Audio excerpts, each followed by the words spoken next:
Hello दोस्तों, मेरा नाम रीना है। मैं 21 साल की हूँ। मैं जयपुर की रहने वाली हूँ। मेरा परिवार बिल्कुल साधारण है। घर में मेरी माँ, छोटा भाई और मैं रहती हूँ। पिताजी का 2 साल पहले देहांत हो गया था, जिससे घर की सारी जिम्मेदारी माँ और मेरे कंधों पर आ गई थी। माँ एक छोटे से क्लिनिक में नर्स का काम करती हैं। उनकी कमाई से किसी तरह घर का खर्चा चल रहा था। मैंने 18 साल की उम्र में अपनी 12वीं पूरी कर ली थी और तब से ही कोई अच्छी नौकरी ढूंढ रही थी। कई जगह इंटरव्यू दिए, लेकिन कहीं भी सफलता नहीं मिली। कभी तनख्वाह कम होती तो कभी काम में घंटे ज़्यादा। मुझे लगने लगा था कि शायद किस्मत ही मेरा साथ नहीं दे रही है। बहुत दिनों के बाद एक जगह बहुत मुश्किल से नौकरी मिली, लेकिन नौकरी कुछ शर्तों के साथ मिली। कंपनी का सुपरवाइज़र मुझे ऑफिस बुलाया। नौकरी के बदले में मेरी उभरती जवानी की तरफ गंदे नज़र से मेरे जिस्म का डिमांड किया। दोस्तों, बहुत ही रोमांचक कहानी है, पूरा सुनिएगा ज़रूर।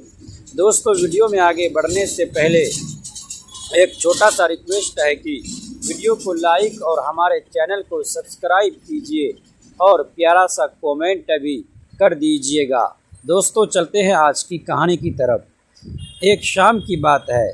मैं शहर में दूसरे छोर में एक इंटरव्यू देकर लौट रही थी। इंटरव्यू में फिर से नाकामयाबी मिली थी। दिल टूटा हुआ था। बस स्टॉप पर खड़ी थी। शाम को 6 बज रहे थे। आसमान में बादल छाए हुए थे और बारिश होने वाली थी। बसें आ तो रही थी, लेकिन इतनी भरी हुई थी कि चढ़ना नामुमकिन था। अचानक एक सफ़ेद रंग की कार मेरे सामने रुकी। शीशा नीचे हुआ और अंदर से एक सज्जन व्यक्ति ने पूछा, कहाँ जाना है? काफ़ी देर से खड़ी देख रहा हूँ आपको, मैंने हिचकिचाते हुए जवाब दिया। नहीं, मैं बस का इंतज़ार कर रही हूँ। वो बोले, इतनी भीड़ में बस मिलना मुश्किल है। मैं वेजंतरपुरा की तरफ जा रहा हूँ, उधर ही जाना है क्या? उन्होंने पूछा। मैंने सोचा अब बारिश भी शुरू हो गई है, बस मिलने के चांस कम है और घर भी दूर है। थोड़ी देर सोचने के बाद मैंने कहा, हाँ, मुझे वेजंतपुरा के पास ही जाना है।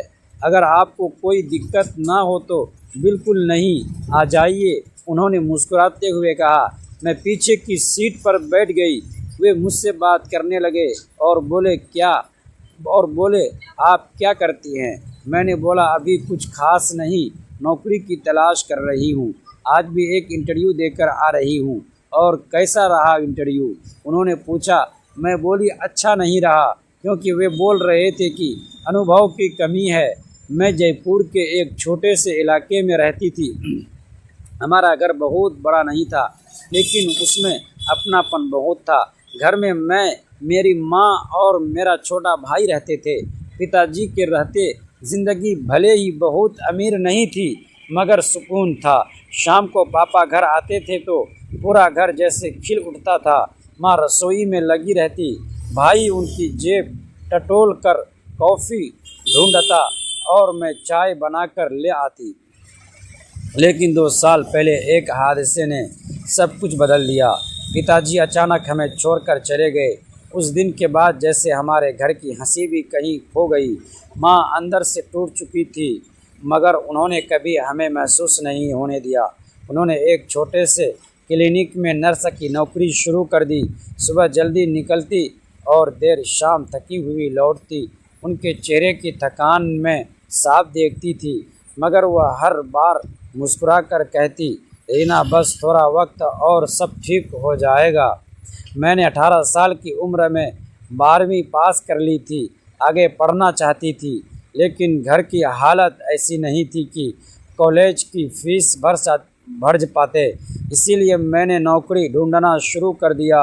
शुरुआत में मुझे लगता था कि पढ़ाई पूरी है तो जल्दी नौकरी मिल जाएगी, लेकिन असल दुनिया किताबों जैसी आसान नहीं होती।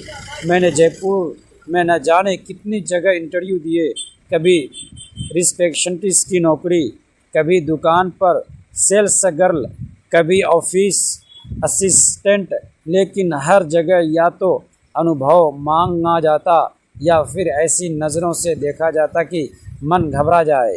कई बार तो लोग इंटरव्यू के बहाने अजीब सवाल पूछने लगते, शादी हुई है, गर्लफ्रेंड है, लेट नाइट काम कर लोगी, बॉस को खुश रखना पड़े तो। ऐसी बातें सुनकर मेरे अंदर गुस्सा भी आता और डर भी, लेकिन घर की मजबूरी मुझे हर बार चुप करा देती। एक दिन मैं बहुत मायूस होकर घर लौटी। माँ रसोई में बैठी दाल बना रही थी। गैस की हल्की रोशनी में उनका थका हुआ चेहरा और भी उदास लग रहा था। उन्होंने मुझे देखा और तुरंत समझ गई कि आज भी बात नहीं बनी। उन्होंने धीरे से पूछा, फिर नहीं मिली नौकरी? मैंने बिना कुछ कहे अपना बैग एक तरफ फेंका और ज़मीन पर बैठ गई। माँ, क्या सच में बिना पहचान के कोई नौकरी नहीं मिलती? हर जगह सब परेशान करते हैं। लोग मेरी आंखें भर आई थी। माँ कुछ पल चुप रही, फिर मेरे सिर पर हाथ फेरते हुए बोली, बेटी, दुनिया आसान नहीं है, लेकिन तू हिम्मत मत हार, भगवान एक ना एक रास्ता ज़रूर खोलेगा। मैंने माँ की तरफ देखा। वह खुद अंदर से टूटी हुई थी, लेकिन फिर भी मुझे संभाल रही थी। उसी पल मैंने तय कर लिया कि चाहे कुछ भी हो जाए, मैं माँ को और तकलीफ नहीं होने दूंगी। अगले ही दिन मैं फिर नौकरी की तलाश में निकल पड़ी। जयपुर की गर्मी उस दिन बहुत तेज़ थी। धूप इतनी थी कि सड़कें तप रही थी। मैं हाथ में अपनी फाइल लिए एक ऑफिस से दूसरे ऑफिस भटक रही थी। दोपहर तक पैर जवाब देने लगे थे। थक कर मैं एक बस स्टॉप पर बैठ गई। मेरे पास सिर्फ 20 रुपये बचे थे। मैं सोच रही थी कि घर जाकर माँ को क्या कहूँगी। तभी मेरी नज़र सामने लगे एक बड़े बोर्ड पर पड़ी, Sharma group of companies fund office staff की आवश्यकता। मैंने उस बिल्डिंग की तरफ देखा। बाकी जगहों से वह ऑफिस काफ़ी बड़ा और साफ सुथरा लग रहा था। दिल में हल्की सी उम्मीद जगी।